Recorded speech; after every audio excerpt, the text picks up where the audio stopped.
Sir ಘೋಷಣೆ ಆಗಿದ್ದು ಸಂತೋಷ ಆಗಿದೆ ಸರ್. ಮೊದಲನೇ ಪಟ್ಟಿಯಲ್ಲಿ ಅದು ಕರ್ನಾಟಕದಲ್ಲಿ ಮೊದಲನೇ ಹೆಸರು ಘೋಷಣೆ ಆಗಿದ್ದರಿಂದ ಭಾಳ ಸಂತೋಷ ಆಗ್ತಾಯಿದೆ. ಈ ಟಿಕೆಟ್ ಕೊಡಿಸ್ಲಿಕ್ಕೆ ಕಾರಣರಾಗಿರ್ತಕ್ಕಂಥ ನಮ್ಮ ಎಲ್ಲ 6 ಶಾಸಕರು, ವಿಶೇಷವಾಗಿ ಎಂ ಬಿ ಪಾಟೀಲ್ ಸಾಹೇಬರು, ಶಿವಾನಂದ ಪಾಟೀಲ್ ಸಾಹೇಬರು, ಯಶವಂತರಾಯಗೌಡರು, ನಾಡಗೌಡರು, ನಮ್ಮ ಇಬ್ಬರು ಶಾಸಕರು ಕಡದೊಂಡಾಗಿರ್ಬೋದು, ಮನಗೂಳಿ ಅವರಾಗಿರ್ಬೋದು, ಜೊತೆಗೆ 3 ಮಂದಿ ವಿಧಾನ ಪರಿಷತ್ ಸದಸ್ಯರು, ಪ್ರಕಾಶ್ ರಾಠೋಡ್ ಅವರು, ಸುನೀಲ್ ಗೌಡರು, ಜೊತೆಗೆ ಪ್ರಕಾಶ್ ಹುಕ್ಕೇರಿ ಅವರು ಮತ್ತು 2 ಪರಾಜಿತ ಅಭ್ಯರ್ಥಿಗಳು ಮತ್ತು ಜಿಲ್ಲೆಯ ಎಲ್ಲ ಕಾಂಗ್ರೆಸ್ ಪಕ್ಷದ ಕಾರ್ಯಕರ್ತರು ಇವತ್ತು ನನಗೆ ಒಟ್ಟಾರೆಯಾಗಿ ಒಮ್ಮತದ ಅಭಿಪ್ರಾಯ ಮುಖಾಂತರ ನನ್ನ ಆಯ್ಕೆ ಆಗಲಿಕ್ಕೆ ಕಾರಣರಾಗಿದ್ದಾರೆ. ಅವರಿಗೆ ಕೃತಜ್ಞತೆ ಈ ಸಂದರ್ಭದಲ್ಲಿ ಹೇಳ್ತಾ ಇದ್ದೇನೆ. ಬಿಜೆಪಿಯ ಭದ್ರಕೋಟೆಯನ್ನು ರಾಜು ಅಲಗೂರು ಅವರು ಕಾಂಗ್ರೆಸ್ ಅವರು ಹೇಗೆ ಬೆಳೆದಿದ್ದಾರೆ? ಬಿಜೆಪಿ ಭದ್ರಕೋಟೆಯನ್ನು ಎಲ್ಲರೂ ನೀವು ಮತ್ತು ನಿಮ್ಮ ನಾಯಕರು ಹೇಗೆ ಬೆಳೆಸ್ತೀರಿ? ಈ ಸಲ ಖಂಡಿತವಾಗಿ ಬೆಳೆಸ್ತೀವಿ. ಆ ವಿಶ್ವಾಸ ಇರೋದರಿಂದಲೇ ಇವತ್ತು ನನ್ನನ್ನು ಆಯ್ಕೆ ಮಾಡಿದ್ದಾರೆ.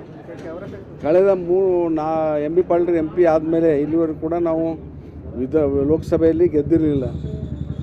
ಈ ಸಲ ಹೊಸ ಇತಿಹಾಸ ನಿರ್ಮಾಣ ಮಾಡ್ಬೇಕಂತಲೇ ನನ್ನನ್ನು ಅಭ್ಯರ್ಥಿಯನ್ನು ಆಯ್ಕೆ ಮಾಡಿದ್ದಾರೆ.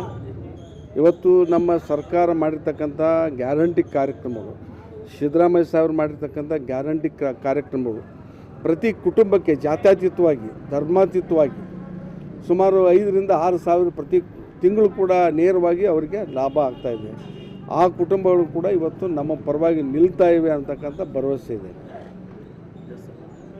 ಈಗ ಬಿಜೆಪಿಯವರು ಅಭಿವೃದ್ಧಿ ಮತ್ತು ಕಾಂಗ್ರೆಸ್ನವರು ಏನೂ ಮಾಡಿಲ್ಲ, ಸ್ವಾತಂತ್ರ್ಯ ಇದನ್ನೆಲ್ಲ ಹೇಗಿದೆ ನೋಡಿರಿ. ಅವ್ರು ಭಾಳ ಇತಿಹಾಸ ಗೊತ್ತಿಲ್ಲ. ಅವ್ರು ಬಿ ಜೆ ಪಿಯವ್ರಿಗೆ ದೇಶದ ಇತಿಹಾಸ ಓದಿಲ್ಲ.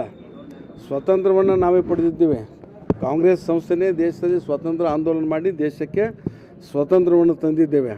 ದೇಶ ಸ್ವತಂತ್ರ ಆದಾಗ ಒಂದು ಸೂಜಿಯನ್ನು ಕೂಡ ತಯಾರು ಮಾಡಲಿಕ್ಕೆ ಸಾಧ್ಯ ಇರಲಿಲ್ಲ ನಮಗೆ. ಅಂಥ ಒಂದು ಕಠಿಣ ಆರ್ಥಿಕ ಪರಿಸ್ಥಿತಿಯಿಂದ ಸುಮಾರು 50 ವರ್ಷದಲ್ಲಿ ದೇಶವನ್ನು ಸದೃಢವಾಗಿ ನಿಲ್ಲಿಸ್ತಕ್ಕಂಥ ಕೆಲಸ ಯಾರಾದರೂ ಮಾಡಿದರೆ ಅದು ಕಾಂಗ್ರೆಸ್ ಪಕ್ಷ ಮಾಡಿದೆ. ಅದನ್ನು ಅವ್ರು ತಿಳ್ಕೊಬೇಕು.